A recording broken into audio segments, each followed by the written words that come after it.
दोस्तों, स्वागत है आपका नीलावंती, एक श्रापित ग्रंथ पार्ट 5 में।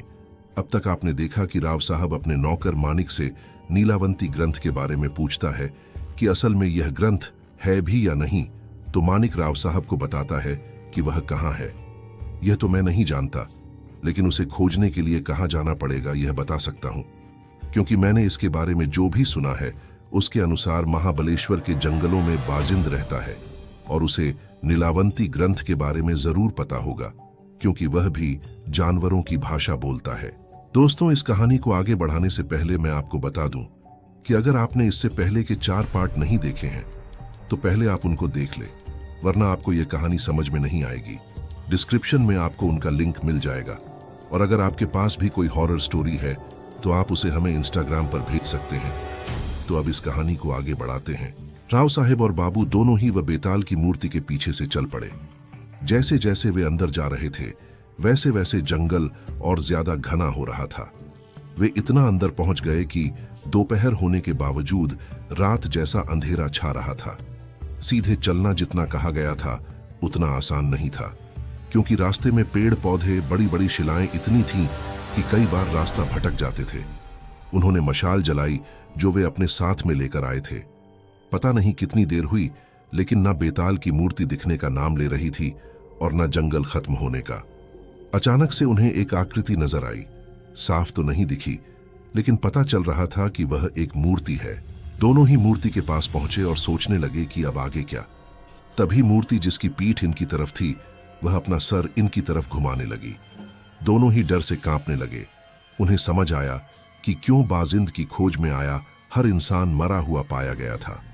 वह था डर, लेकिन सिर्फ डर नहीं। जिस जगह पर वे खड़े थे वहां की जगह धीरे धीरे सिकुड़ने लगी, इतनी कि लगता था वे दोनों उसमें पिस जाएंगे। चारों ओर से जगह इतनी संकरी हो गई कि उन दोनों का दम घुटने लगा। तभी उनके पैरों के नीचे एक सुरंग तैयार हो गई और वे दोनों उसमें गिर गए। वह सुरंग कहीं निकलने का गुप्त रास्ता था। बाबू और राव साहेब दोनों ही उस पर से फिसलने लगे। कुछ देर बाद वे कहीं पर गिर गए। जंगल के मुकाबले वहां पर बहुत प्रकाश था। उन्होंने देखा वह कोई पुराना किला था। बाकी किलों की तरह यह ऊंचाई पर नहीं था, बल्कि जमीन की सतह के काफी नीचे बना हुआ था। किले की हालत कुछ खास अच्छी नहीं थी। कुछ दीवारें और कुछ खंभे बचे हुए थे, बाकी सब गिर गया था।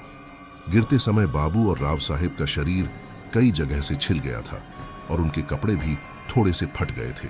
उन दोनों को यह पता नहीं चल पा रहा था कि वे जंगल के कौन से हिस्से में है। दोनों ही वहां से बाहर निकलने का रास्ता खोजने लगे, क्योंकि वे जहां से गिरे थे उस सुरंग का छोर 10-12 हाथ ऊंचाई पर था। चढ़ाई सीधी थी, इसलिए वहां पर आसानी से पहुंचा नहीं जा सकता था। दूसरी बात यह थी कि वे उस जगह वापस जाना भी नहीं चाहते थे। जैसा कि किला जमीन की सतह के नीचे उकेरा गया था, तब भी बहुत विशाल परिसर में फैला हुआ था। जब इसे बनाया गया था तो मजदूर नीचे आते ही होंगे, तो ऊपर चढ़ने के लिए कोई ना कोई रास्ता जरूर होना चाहिए था। पर बहुत देर तक ढूंढने के बाद भी ऊपर जाने का जरिया मिल नहीं रहा था। परिसर में बहुत सी गुफाएं भी थीं, लेकिन वह अंदर कितनी गहरी है इसका अंदाजा नहीं लग रहा था। इनके पास जो मशाल थी वह थोड़ी देर पहले की हड़बड़ी में कहीं गिर गई थी। समय निकलता जा रहा था। दिन का कौन सा समय है यह तो पता नहीं चल पा रहा था, लेकिन वह कभी ना कभी तो ढलने वाला तो था ही। बाबू का कहना था कि ऐसी जगह पर रात के समय रुकना ठीक नहीं होता। कई बार ऐसी जगह शापित होती है। उसका यह भी कहना था, हो ना हो जिन लोगों की जान गई है वे इसी जगह पर मारे गए हों। राव साहेब को बाबू की बात जच गई। अब तो उन्हें भी चिंता हो रही थी। बात सिर्फ बाहर जाने की नहीं रह गई थी, अब जान भी बचानी थी। वहां पर 22 गुफाएं थीं, मगर किसी भी गुफा में प्रकाश नहीं था जिससे अंदर जाकर रास्ते की खोज की जा सके। मांत्रिक को एक चकमक पत्थर दिखाई दिया तो उसने आग जलाकर मशाल बनाने की सोची। बहुत देर कोशिश करने के बाद आखिरकार आग जल गई थी, पर दिन ढल चुका था। अंधेरा धीरे धीरे और घना हो रहा था। उनके पास ज्यादा समय नहीं था। पहली गुफा के अंदर मशाल लेकर दोनों दाखिल हो गए। लगता था कि गुफा बहुत दूर तक फैली हुई थी, क्योंकि मशाल का प्रकाश ज्यादा दूर तक पहुंच नहीं पा रहा था। वह जितना भी आगे जाते उतनी गुफा और दिखाई देने लगती थी। दिन भर जंगल में चलने के कारण पहले ही दोनों के पैरों ने जवाब दिया था। ऊपर से वह उस सुरंग से भी गिरे थे। उसकी वजह से भी उन्हें चोट लग गई थी। पेट में कौए हल्ला मचा रहे थे और ऐसे में यदि एक एक गुफा इतनी बड़ी हुई तो क्या कर सकते थे। मशाल आधी खत्म हो गई। तभी बाबू ने कहा कि हम और आगे नहीं जा सकते, क्योंकि फिर वापस जाने के लिए प्रकाश नहीं बचेगा। अगर इसी गुफा में फंसे रह गए तो दिन निकलने पर भी प्रकाश नहीं आएगा और दिशा का पता न चलने के कारण गुफा के अंदर ही फंस जाएंगे। तो राव साहिब का कहना था कि पता नहीं हमारा यह निर्णय गलत निकल जाए तो हो सकता है कि बाहर जाने का रास्ता इसी गुफा में से निकले। समस्या दोनों ओर से थी और वे दोनों ही दुविधा में पड़ गए। दोनों को एक दूसरे के मत सही लग रहे थे। निर्णय लेने के लिए वक्त नहीं था, नहीं तो मशाल वहीं पर बुझ सकती थी। वे गुफा के बहुत अंदर तक आए थे। बाबू ने कहा कि राव साहिब की बात ठीक है, लेकिन हम पहले बाहर जाते हैं और बहुत सारी मशालें बनाते हैं और दूसरी गुफा से फिर से शुरुआत करेंगे। यदि बाकी गुफाओं में रास्ता नहीं मिला तो फिर से पहली गुफा में जाएंगे। इससे हमारे बचने के मौके बढ़ जाएंगे। राव साहिब ने बात मान ली। दोनों गुफा से बाहर आ गए। बाबू की बात बिल्कुल सही थी, क्योंकि गुफा के दरवाजे तक पहुंचते ही मशाल बुझ गई थी। रात को क्योंकि तारे नजर आ रहे थे तो बाबू, जो रात को खजाने निकालने के लिए जाता था, वह तारों से ही समय का अंदाजा लगाया करता था। वह समझ गया कि आधी रात बीत चुकी है। अब खतरा पहले से ज्यादा बढ़ चुका था, क्योंकि रात का यही वह समय था जिसमें सभी अनहोनी घटनाएं हुआ करती हैं। साधनों की कमी की वजह से मशालें बनाने में बहुत समय लग रहा था। वैसी परिस्थिति में भी बाबू ने 5 मशालें बना ली थी, लेकिन उन्हें यकीन नहीं हो रहा था कि इतनी मशालें एक गुफा के लिए भी काफी होंगी। बाबू भी थक गया था। उसका मन तो कह रहा था कि रास्ता खोजना जरूरी है, लेकिन तन साथ नहीं दे रहा था। उसे विश्राम की सख्त जरूरत थी। राव साहिब की स्थिति भी इससे अलग नहीं थी। दोनों ने सुबह होने का इंतजार करने का फैसला किया और बाहर ठंड लग रही थी, इसलिए उस गुफा के अंदर सोने चले गए जिसमें वे पहले जा चुके थे। वे ज्यादा अंदर नहीं गए थे। दोनों लेट गए। भूख और थकान के मारे उनका बुरा हाल था। लेटते ही दोनों की आंख लग गई। तभी राव साहिब को कहीं से पायल की आवाज सुनाई दी। पहले उसने सोचा कि यह उसका वहम होगा। कभी कभी थकान की वजह से भी दिमाग भ्रम पैदा करने लग जाता है। फिर से वैसी ही आवाज अब की बार बाबू को भी सुनाई दी और उसकी भी आंखें खुल गईं और वह उठकर बैठ गया। राव साहिब को पहले से उठा देखकर बाबू जान गया कि उस अकेले को वह आवाज नहीं सुनाई दी। फिर से पायल की आवाज आई। इस बार आवाज थोड़ी ज्यादा तेज थी। दोनों को डर तो बहुत ज्यादा लग रहा था, लेकिन उसका सामना करने के अलावा उन दोनों के पास कोई रास्ता भी तो नहीं था। एक दूसरे का हाथ थामे हुए दोनों गुफा से बाहर निकले और देखने लगे कि आवाज कहां से आ रही है। थोड़ी देर बाद फिर से आवाज आई। वो आवाज किसी गुफा से आ रही थी, पर कौन सी यह पता नहीं चल रहा था। बाबू ने मशाल जलाई और वे दोनों हर एक गुफा के मुंह पर जाकर सुनते कि आवाज कहां से आ रही है। सभी गुफाओं के मुंह एक दूसरे से सटे हुए थे। वे जैसे ही 13वीं गुफा के पास पहुंचे, आवाज ज्यादा ही तेज हो गई। वे दबे पांव गुफा के अंदर जाने लगे। डर अब हद से ज्यादा बढ़ने लगा था। बाबू का पहले का डरपोक स्वभाव फिर से उभर गया और उसके पांव थर-थर कांपने लगे। वे गुफा के काफी अंदर चले गए थे, लेकिन जितना वे आगे जाते थे आवाज उतनी ही अंदर से आती हुई लगती थी। तभी बहुत दूर कहीं एक टिमटिमाती रोशनी दिखी, बिल्कुल बाबू के हाथ की मशाल जैसी। वे धीरे धीरे उस ओर बढ़ने लगे। वह रोशनी गुफा के अंदर बनी और एक गुफा से आ रही थी। वे उस छोटी गुफा के मुहाने तक पहुंच गए और जैसे ही अंदर का दृश्य देखा तो दंग रह गए। एक किशोरवयीन लड़का जिसके हाथ में एक लाठी थी जिसमें घुंघरू बांधे हुए थे, वह अपनी लाठी जमीन पर मार रहा था। उससे पायल जैसी आवाज निकल रही थी। उसके आसपास जंगल के हर एक जानवर का एक एक प्रतिनिधि उपस्थित था, जैसे उन सब की सभा हो रही हो और वह लड़का उनका नेतृत्व कर रहा हो। वह लड़का प्रत्येक जानवर से बात कर रहा था। बाबू और राव साहिब समझ गए कि यह वही है जिसकी तलाश वे कर रहे थे, बाजिंद। गुफा में शेर, भेड़िया, लोमड़ी, लकड़बग्घा, हिरन, मोर, सांप, बिच्छू आदि कई प्रकार के जंगली पशु थे।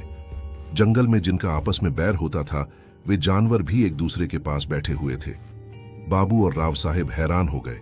वे सोच रहे थे कि अंदर कैसे जाए, कहीं किसी जानवर ने हमला कर दिया तो। वे गुफा के अंदर तो आ गए, लेकिन आगे नहीं बढ़े। तभी उस लड़के की नजर उन पर पड़ी। उसने अपना सिर हिलाकर उनको पास आने के लिए कहा। बाबू और राव साहेब दोनों ही उसके पास चले गए। उस लड़के का चेहरा इतना आकर्षक था कि ना बाबू ने और ना ही राव साहेब ने पहले इतना खूबसूरत इंसान अपनी पूरी जिंदगी में देखा था। उसने सिर्फ एक धोती पहनी हुई थी। उसका बदन बेहद गठीला था, पुष्ट भुजाएं थीं, लंबे बाल कंधे पर झूल रहे थे और मुस्कान के तो क्या कहने। कोई इंसान ही क्या जानवर भी उस मुस्कान का कायल हो जाता। उसके चेहरे पर एक अजीब सी शांति थी जो उन्होंने किसी के चेहरे पर नहीं देखी थी। संसार के सभी सुविधाओं से दूर सिर्फ इन जानवरों के बीच रहकर भी वह इतना खुश दिखता था जितना खुश संसार का सबसे अमीर इंसान भी ना हो। लड़के ने उनसे पूछा कि वे यहाँ कैसे पहुंचे। यह उसे मालूम है, लेकिन उनके यहाँ आने का क्या हेतु है यह वह जानना चाहता था। उसने कहा कि यदि वे नीलावंती के बारे में जानने आए हैं तो मुश्किल है कि वे यहां से जिंदा वापस जाएं। उन्हें मारा नहीं जाएगा, लेकिन नीलावंती का रहस्य ही यह था कि उसे एक बैठक में सुनना पड़ता था। लड़के का कहना था कि वह एक बैठक में उसे सुना सकता था, लेकिन सुनने वाले में इतनी क्षमता न होने के कारण वे अपनी जान से हाथ धो देते थे। तब राव साहेब ने कहा कि उन्हें नीलावंती के बारे में सिर्फ इतना जानना है कि उनके किसी पुरखे ने लिखी किताब का उससे क्या संबंध है। उनकी जानवरों की भाषा समझने में कोई रुचि नहीं है। राव साहेब ने अपने खानदानी खजाने, बाबू से मुलाकात और उस गुफा तक पहुंचने की पूरी कहानी बताई। तब लड़के ने कहा, मेरा कोई नाम नहीं है। मैंने यहां आने वाले लोगों के मुंह से ही सुना है कि लोग मुझे बाजिंद के नाम से जानते हैं। लोग समझते हैं कि मैं जानवरों की भाषा जानता हूं। यह नीलावंती की वजह से है, लेकिन मैंने उस ग्रंथ को पढ़कर जानवरों की भाषा नहीं सीखी। खुद रुद्रगणिका नीलावंती ने मुझे यह भाषा सिखाई है।